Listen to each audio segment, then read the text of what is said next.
अस्सलाम वालेकुम, मैं हूं आबिद अंदलीब और मेरे साथ मौजूद हैं पाकिस्तान के पहले न्यूज़ एंकर जिनका ताल्लुक़ सिख कम्युनिटी से है, अरमीत सिंह। हमारे बहुत भाई हैं, दोस्त हैं। आपका बहुत बहुत शुक्रिया अरमीत भाई।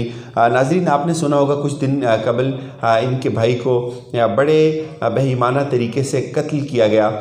उस पे कुछ चीज़ें जो थी वो उनको वाज़े नहीं किया गया, नहीं हो सकी। एक शोशा छोड़ा गया, इंडिया में उस पर बड़ा शोर मचा और फिर ख़ास तौर पे उस कत्ल की इन्वेस्टिगेशंस थी, उसके ताने बाने कहाँ पे पहुँचे। एक बड़ी पुरस्रार और बड़ी तकलीफ़ दे दास्तान है। उसमें तावन कितना किया इदारों ने और क्या हकीकत है, सर आप उस पर बताइएगा। ज़ाहिर है हम सब दुखी हैं।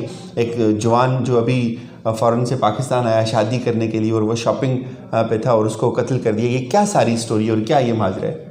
अंदलीब, बहुत शुक्रिया आपका कि आपने वक्त निकाला मेरे लिए और मेरी आवाज़ जो है लोगों तक पहुंचाने के लिए, जो हक़ाइक़ है इसको आगे सामने लाने के लिए।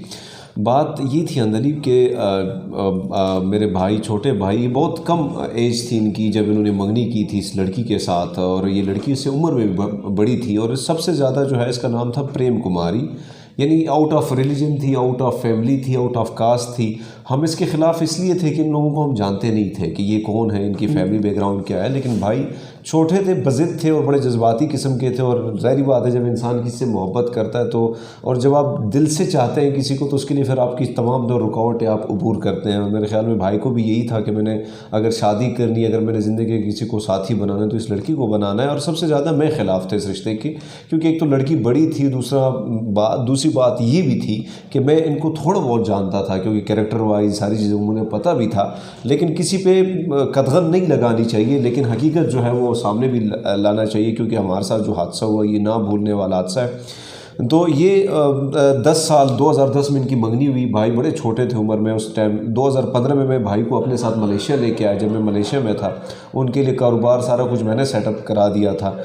इस दौरान 2018 की बात है, जुलाई 2018 की बात है, जब मैं पाकिस्तान का पहला सिख न्यूज़ एंकर, मैंने एंकरिंग का काम, और बड़ा हाईलाइट हुआ, बहुत ज़्यादा हुआ। उसी दौरान मेरे भाई के मुझे मैसेज आते हैं, मैं लाहौर में था उस वक्त, कि यार इस लड़की के साथ मैं फेक अकाउंट पे बात करता हूँ तो ये बड़े हंसमुख और बड़े प्यार से बात करती है, लेकिन जब अपने रियल फेसबुक से कॉल करता हूँ, मैसेज करता हूँ, ये कहती है मेरी तबीयत ठीक नहीं है, मुझे सोना है। ये वो बहरहाल इन सारी, उस वक्त भी वो चीटिंग कर रही थी। चीटिंग उनकी थी तकरीबन, लेकिन भाई बड़े इनोसेंट टाइप थे। और जब आप अब्रॉड में होते हैं तो आप तकरीबन बड़े, क्योंकि वो लोग भी बड़े सच्चे मुच्चे होते हैं, और हमारे यहाँ तो आपको पता है धोखे, ये ड्रामे हमारे यहाँ पे बहुत ज़्यादा होते हैं, चाहे वो हिंदुस्तान हो या पाकिस्तान। लेकिन बाहर के लोग बड़े इनोसेंट होते हैं, तो भाई भी बड़ा इनोसेंट टाइप था और यंग था। तो उसने मुझे जब ये कहा कि मैंने कहा यार इसको ख़त्म कर दे रिश्ता, ये लड़की मुझे पहले भी ठीक नहीं लगी, अभी भी जैसे आप कह रहे हैं, तो उसको ख़त्म ही कर देते हैं। तो हमने फैमिली में भी बात की, तो मेरी माँ उस वक्त हयात थी। उन्होंने कहा कि बेटा सारी लड़कियां ऐसी करती हैं, शायद नादानी में कर रही हो, शादी के बाद सुधर जाएगी, मैं उसको कॉल कर दूंगी।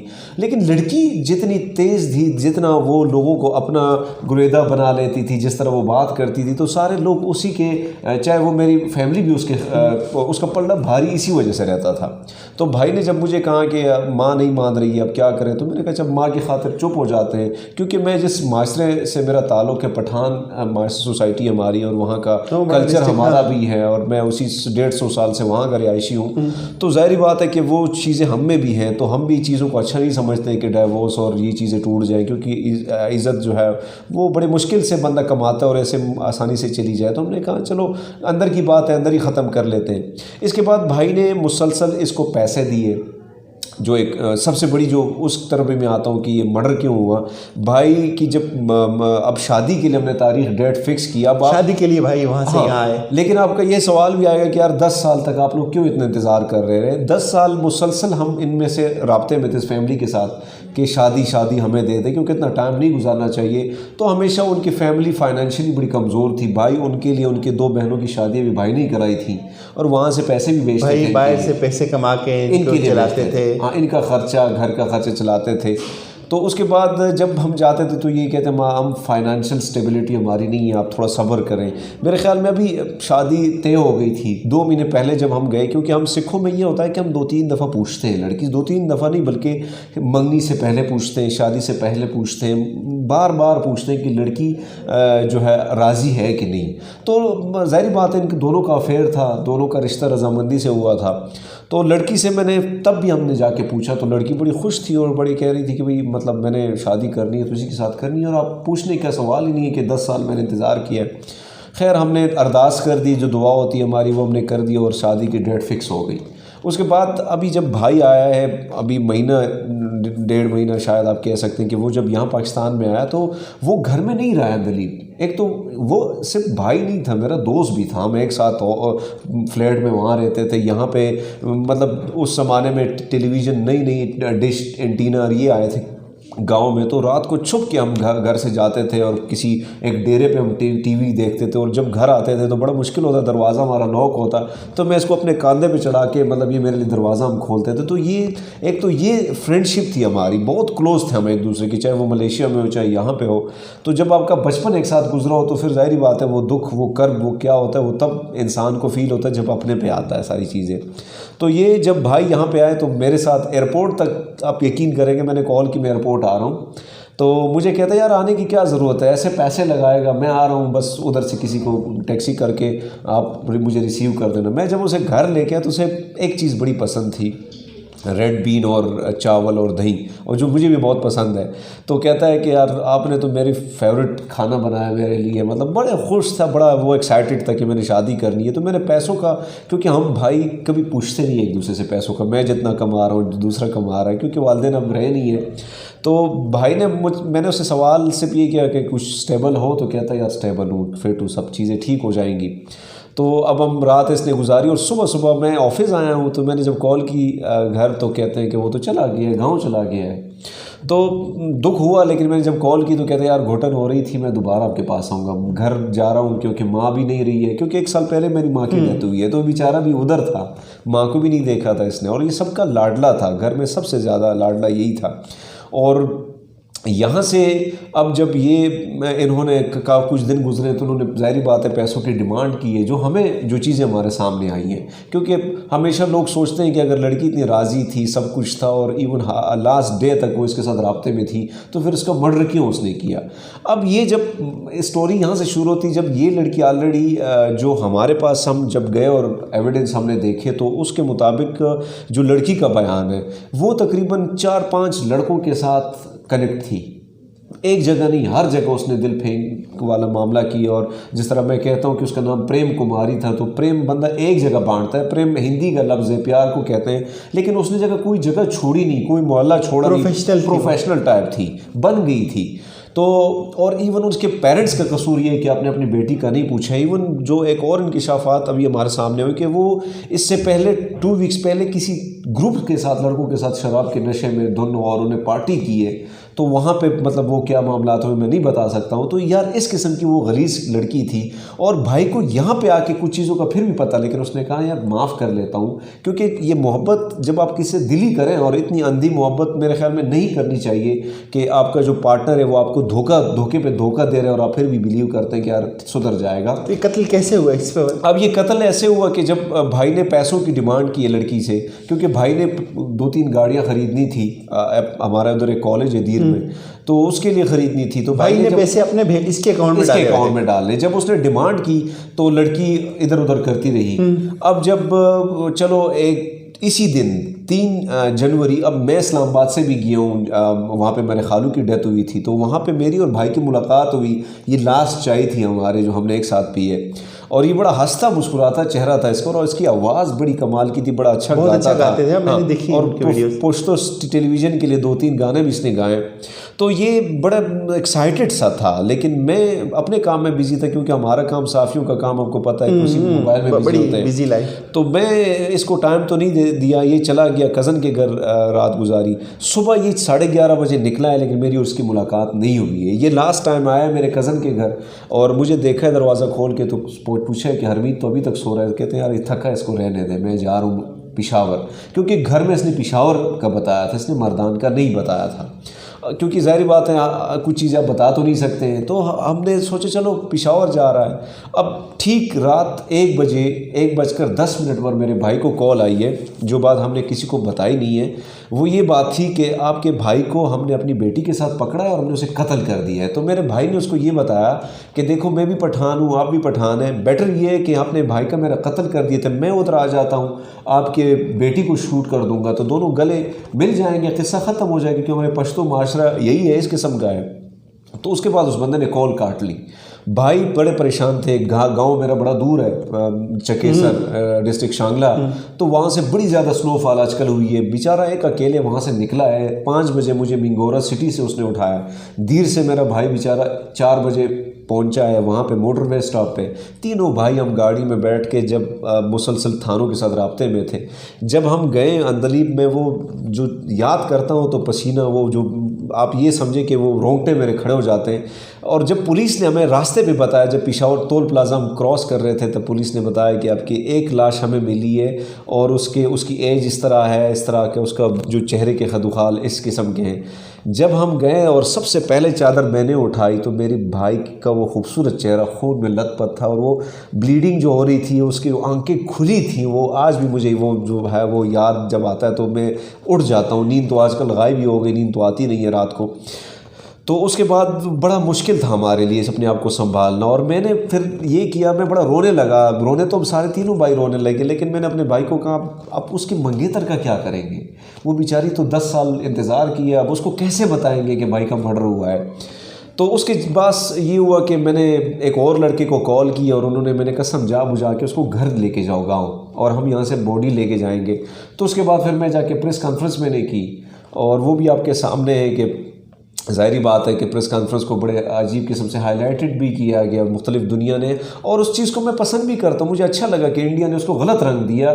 अगर इंडिया गलत रंग ना देता तो मेरे पाकिस्तानी मीडिया जो है कभी नहीं उठाती। मैं साफ़ी हूँ, मेरी आवाज़ कोई बड़े मुश्किल से ये तब बने हैं जब इनको पता चला कि माइनॉरिटीज़ में इन्वॉल्व है। तो उससे पहले तो जो प्रेस कॉन्फ्रेंस मैंने की थी, ज़ाहिरी बात है मेरे गिले शिकवे बनते हैं, और लोगों ने मुझ पर कई ज़्यादा फतवे भी लगाए कि यार ये भी क्योंकि पाकिस्तान में एक चीज़ है, जब आप बड़े क्योंकि मेरी वजह से मैं कहता हूँ कि मैंने अपना सब कुछ चेंज इसलिए किया कि मैं पाकिस्तान का बेहतर इमेज पूरी दुनिया में उजागर करूँ। और आपको याद है जब मैं न्यूज़ एंकर बना तो पूरी दुनिया ने इसको अप्रिशिएट किया। दुनिया के टॉप हेडलाइन आपको ऑफर्स भी आई, बड़ी ऑफ़र आई, इंडिया से मुझे फिल्मों की ऑफ़र आई, मुझे न्यूज़ के लिए ऑफ़र आई, लेकिन मैं वहाँ नहीं गया क्योंकि मेरा मुल्क यही है, मेरी मिट्टी यही है। और इस मिट्टी के लिए इसी ने मुझे, क्योंकि जिस मिट्टी में आप खेल कूद सारा बचपन आपका गुजर जाए तो वो माँ होती है। माँ समान मिट्टी को कैसे बंदा छोड़ सकता है, और कौन गद्दार है जो सच बात करता है तो हमें गद्दार बना दिया जाता है। तो प्रेस कॉन्फ्रेंस में मैंने ये कहा कि यार इतनी फंडिंग आती है हमारे लिए, सेफ्टी के लिए आती है, आप हम पे तो नहीं लगा रहे हो। अब सच बात तो ये है कि हिंदुओं के मंदिर परसों तोड़ा है, घोटकी में तोड़े, हिंदू लड़कियों को, नाबालिग लड़कियों को लाके अदालत में ज़बरदस्ती उनसे बयान रिकॉर्डवाया किया जाता है, तो क्या ये सेफ्टी तो नहीं है ना। मैंने ये बात खुल के की। उसको जाके इंडिया ने अलग रंग दे दिया, उनकी अपनी मर्जी थी, क्योंकि वहाँ पे मुसलमानों के खिलाफ एक बिल चल रहा है, वो उसी अमेंडमेंट के लिए उनको चांस मिल गया कि देखो सिखों को के साथ जुल्म हो रहा है। उन्होंने इस चीज़ को हाईलाइट किया, लेकिन वो चीज़ ये अच्छी थी कि हमारे यहाँ पे पाकिस्तानी गवर्नमेंट पे थोड़ा सा जोर पड़ गया और इसलिए वो केस ऊपर चला गया। वरना मेरा भाई का कत्ल भी ऐसे चला जाता जैसे हज़ारों मर्डर यहाँ पे होते हैं। थोड़ा सा कत्ल का बताएं कि कैसे हुआ वो अपनी डिटेल। तो कत्ल का मैं भाई को बुलाया गया, भाई को बुलाया गया, लड़की ने बुलाया कि आप उसको शॉपिंग कर लेंगे, मिल लेंगे, घर में भी कोई नहीं है। तो भाई जब अब ये भाई तो यहाँ से रवाना हो गया है, लेकिन वहाँ से लड़की की प्लानिंग ये थी कि लड़की ने प्लानिंग पहले से की थी। लड़की ने जहाँ पे मर्डर करना था उस घर का पहले अपने बॉयफ्रेंड के साथ वो गई है, बाइक पे बैठ के गई और रूम सारा कुछ देखा कि यहाँ पे मर्डर करेंगे हम। अब इस लड़की के जो बयानात हैं वो मैं आपको बताता हूँ। लड़की ने 7 लाख रुपया जो है आगे पे किया इजाज़ को। इजाज़ जो इस लड़की का आशना है, जो मोबाइलों का काम करता है, इन दोनों का अफेयर बना तब था जब लड़की का आईडी कार्ड का मसला था, तो भाई इसी लड़की के नाम पे पैसे भेजते थे और ये लड़की ट्रांजैक्शन ये सारा कुछ इसकी दुकान, तो इन दोनों का अफेयर बन गया। अब इस लड़की का जो बयान है जो पुलिस के सामने और जो हमारे सामने आया है, वो उसके मुताबिक ये था कि लड़की ने, इजाज़ नामी लड़के ने इससे कहा कि यार मैं लड़के को आप कैसे बुलाओगी यहाँ पे, तो उसने कहा उसको बुलाना मेरा काम है, वो आ जाएगा। और दूसरी बात ये थी कि लड़का, इजाज़ नामी लड़का इस लड़की को बार बार कहता है कि लड़के को कत्ल ना करो, डाइवोर्स दे दो, किस्सा ख़त्म करके मैं और आप दोनों शादी कर लेंगे। तो उसने कहा नहीं, मैंने उसको मारना है। अब बात मारने की क्यों आती है कि 2 दिन तक तो सारा ठीक था, लेकिन बात मारने के लिए इसलिए है कि भाई के इसके अकाउंट में 30-40 लाख रुपया था। अब भाई जब डिमांड कर रहा था पैसों की, तो जाहिर बात है इसके पास पैसे थे या नहीं थे, या इसको लालच थी पैसे रखने के लिए, तो उसको रास्ते से उसको हटाना था। तो मतलब वो पहले तय कर चुकी थी, 7 लाख रुपए इजाज़ को पे कर चुकी थी, 7 नहीं 5 लाख रुपया पे कर चुकी थी। और वो 5 लाख जो खुद भाई ने कमाया था, भाई के अकाउंट, अपने अकाउंट से जो भाई का पैसा था वो आगे उसके मर्डर के लिए इसने इस्तेमाल किया। इजाज़ ने आके जाके 50,000 रुपये पर बात डन की किसी और कातिल के साथ, उजरती कातिल के साथ, तो उसने अपने लिए भी पैसे रखे। इजाज़ अपने लालच में था। तो ये सारी स्टोरी लालच से शुरू होती, लड़के का लालच। मेरे भाई का मसला ये था कि वो अंधा विश्वास कर रहा था, अंधा यकीन था उसे, और इतना भरोसा नहीं करना चाहिए जितना भाई ने इस पे किया। पूरी फैमिली इसके लिए वो पालता रहा। तो जब भाई यहाँ पे पहुँचा है, तो इस लड़की का मैसेज है, इजाज़ को मैसेज करती है कि वो आ गया है, वो हमारे घर में फ्रेश हो रहा है, खाना खाने के बाद हम शॉपिंग पे जाएंगे, शॉपिंग के बाद आप लोग तैयार रहो। तो बहरहाल मेरे भाई ने इसके लिए शॉपिंग भी की है, आखिरी सूप भी इसको पिलाया है। इसने रक्शे में भाई को बोला कि आप रक्शे में बैठते हैं, मैंने अपना नसीम नामी दोस्त है, मैंने वहाँ से जाके कपड़े उठाने। तो भाई ने बोला मैं बहुत थका हूँ, मैंने पेशावर निकलना है। तो उस लड़की ने बड़ा ज़बरदस्ती किया कि नहीं 10 मिनट की बात है, चले जाएंगे। तो इरम कॉलोनी है मर्दान में, जब ये वहाँ पे गए तो लड़की ने नॉक किया है कि नसरीन घर पे है कि नहीं, ये बहाना ये बनाना था। तो ऑलरेडी वो दोनों कातिल अंदर मौजूद थे। तो वो एक इजाज़ नामी लड़का बाहर निकला है, उसने कहा बिल्कुल वो अंदर है, आप आ जाएँ। तो लड़की जब अंदर गई है तो लड़के को, मेरे भाई के पास दोबारा इजाज़ आया कि यार आप बैठक में बैठ जाओ, चाय शाय पी के चले जाना। वो अंदर ख़वातीन के साथ बैठी। अब भाई को ये नहीं पता है कि अंदर ख़वातीन है भी कि नहीं है, और ये घर जो है ये उस उजरती कातिल का है, उसने अपनी बीवी और बच्चे ससुराल भेजे हैं। अब भाई जब बैठक में बैठा है तो वहाँ से ये लड़का बाहर निकला और उस लड़की को रिक्शे में बैठा है, उसको घर भेजा है। और इसी 5 से 4 बजे इसने मेरी बहन को लास्ट कॉल की है, नहीं मेरी भाभी को कॉल की है कि मेरी बहन का क्या बना, उसको तुम हॉस्पिटल लेके गई हो कि नहीं। ये लास्ट कॉल थी इसकी। उसके बाद ये बेचारा बैठा है और लड़की को उन्होंने रिक्शे में बैठाया, लड़की अपने घर चली गई। उसके बाद ये हुआ कि इजाज़ और ये लड़का आए हैं तो भाई अपने मोबाइल में बिज़ी था। भाई जैसे चार्जर लगा रहा था तो इन्होंने सीधा जाके उसको शूट किया है। तो वो एक ही गोली के साथ वो नीचे लगा है ढेर और सारा कुछ। तो ये सारी चीज़ें जो है हमारे सामने तब आई जब हम, इवन आप दलीप आप बिलीव करेंगे कि नहीं, जब लड़की हमारे घर गई है, पूरी रात वो जागी रही है और वो एक्टिंग जो ख़वातीन अक्सर जो करती रहती हैं वही करती रही, क्योंकि ख़वातीन फिर माइंड करेंगी ये बात। लेकिन हाँ, कैरेक्टर अगर इंसान का अगर देखा जाए तो औरत क्या कुछ नहीं, आपको बादशाह भी बना देती है, गधा भी बना लेती है। तो उसने वो ड्रामे भी किए। हम भी बड़े दुखी थे कि चलो अब ये रिश्ता जो है लड़की है इसका अपने भाई के साथ करा लेंगे, क्योंकि अब ये हमारे घर की बच्ची है तो उसको तो छोड़ नहीं सकते। और बिलीव मी कि ये पूरी रात बैठी ड्रामा भी किए, लेकिन इसका चेहरा जो अब मुझे नज़र आता है वो फेक सारा कुछ था, क्योंकि हमें अंदाज़ा मुझे अब हो रहा है। और यकीन माने कि रात को तो सोया नहीं हूँ। मेरे दोस्त मुझे अपने डेरे पे लेके गए। 5 बजे मेरी आंख को बंद हुई है और आंख खुली है, आंख बंद हुई है तो सपना मुझे आया, मेरा भाई मेरे सपने में, और मुझे कहता है हरमीत मेरे कत्ल जो है मुझे इस लड़की ने साजिश है इसकी। और ये आपको यकीन आएगा कि नहीं, उसने मुझे सपने में जब ये बात बताई, लेकिन मैंने घर में सुबह जाके किसी को नहीं बताया। भाई क्या सारा कुछ हुआ, अंतिम संस्कार हुआ। आपको शक गया? जी, आपको शक गया? मुझे शक हुआ, हल्का सा शक हुआ कि यार कुछ तो है, कुछ गड़बड़ हो रही है। हालांकि पुलिस ने जब मैं प्रेस कॉन्फ्रेंस कर रहा था तब पुलिस ने जब मेरी भाभी का नंबर मांगा तो CDR करके उसने वो नंबर हमें बताया। उसने कहा आप लोगों का फैमिली का कोई फ़र्द इन्वॉल्व है, लेकिन मेरे भाई बड़े गुस्से हुए, कहते यार वो हमारी बच्ची ऐसा नहीं कर सकती है। अब ये देखें कि जैसे रसूमात हमारे भाई के अदा किए, तो ये मेरा इरादा ये था कि हम 3 दिन, हमारा सिखों का ये होता है कि गुरु ग्रंथ साहिब का पाठ हम करते हैं, हमारी होली बुक है, उसके बाद मेहमान रुखसत हो जाते हैं। तो मैंने कहा ये हमारे साथ 3 दिन यहाँ पे रहेगी, नहीं जाएगी। तो जब मैं आया तो देख रहा हूँ लड़की निकल रही है, तो मैंने इनको रोका। मैंने कहा कैसे आप लोग जा रहे हैं? तो कहती है नहीं भाई भैया मैंने जाना है। चलो ये वहाँ से रुखसत हो गई। अब बाद में मुझे DSP ने कॉल की, अमीर मुकाम ने मेरे बड़े भाई को बता दिया। अमीर मुकाम जो है रहनुमाई, ये मेरे भाई का, बड़े भाई का दोस्त है, बल्कि घर का हमारा आना जाना है। तो उसने भाई को बता दिया कि यार आपकी भाभी इन्वॉल्व है, मेरे IG के साथ बात हुई है, लेकिन भाई ने किसी को नहीं बताया।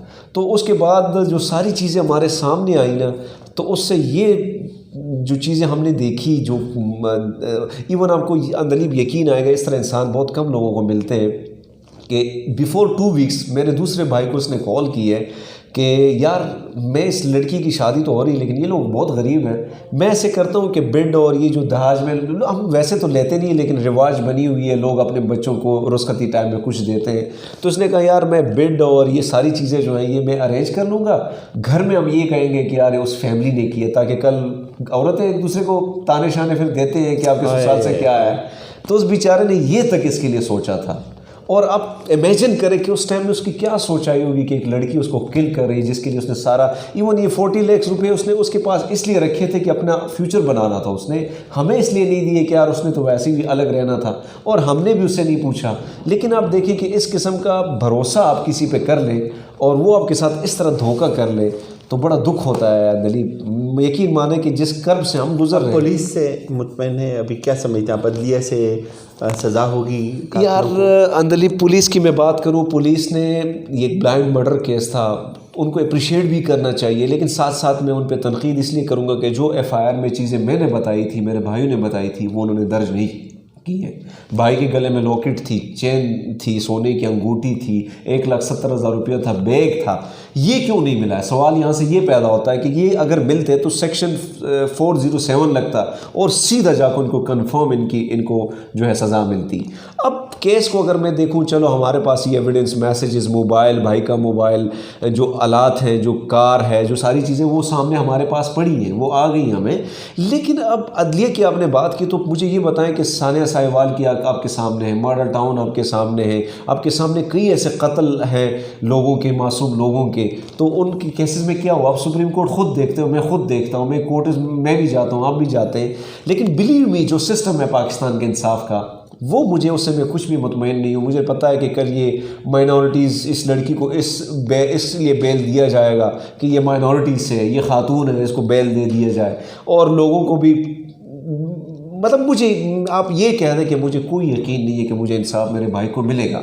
मुझे अगर मेरी दुआ दिन रात यही होती कि जिसने हमें रुलाया है, जिस तरह हम रुल रहे हैं, जिस तरह मेरी बहनें रुल रही हैं, जिस तरह मेरे भाई रुल रहे हैं, मैं कहता हूँ कि इस किस्म के ये लोग रुलें, लेकिन मेरी दुआ सिर्फ अल्लाह के दरबार पे होती कि उसके दरबार से अगर इंसाफ मिले तो मिल जाए। अब मुझे यकीन है कि मिलेगा, क्योंकि रब की लाठी जो है वो बेआवाज़ है, वो जब बजती है तो वो सब कुछ मिलियामेट कर लेती है, और मुझे यकीन है कि रब इनको ऐसा नहीं छोड़ेगा जिस तरह ने हमें रुलाई, ये भी दिन ब दिन रुलेंगे।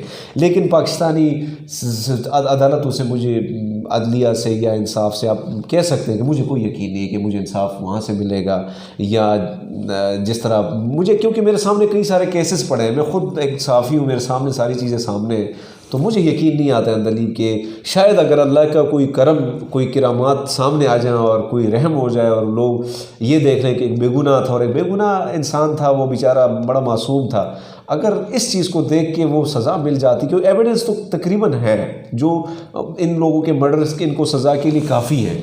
लेकिन आपको पता है कि मेरे सामने कई सारे केसेस मेरे सामने जब सामने आ जाते तो मैं कहता हूँ यार हो भी सकता है कि ये लोग ऐसे छूट जाएं, और जब ये छूटेंगे तब दिल पे क्या गुजरेगी, बड़ा दुख होगा उस पर। लेकिन भाई आप पॉजिटिव रहें, आप अल्लाह से दवा मांगे, हम इंशाल्लाह आपके साथ हैं, रियासत पाकिस्तान आपके साथ है, इंशाल्लाह नहीं छूटेंगे और इंशाल्लाह वो कहते किरदार तक पहुँचेंगे। आप पॉजिटिव रहें और हम उसके लिए उम्मीद करते हैं कि उनको सज़ा होगी और सख्त से सख्त सज़ा होगी। नाज़रीन, ये इंतहाई तकलीफ़देह दास्तान थी, हमारे दोस्त, हमारे भाई, उनका कत्ल हुआ, और हमारी तरफ से यही कुछ। अपना ख्याल रखिएगा, फीडबैक से आगाह कीजिएगा। अल्लाह हाफ़िज़।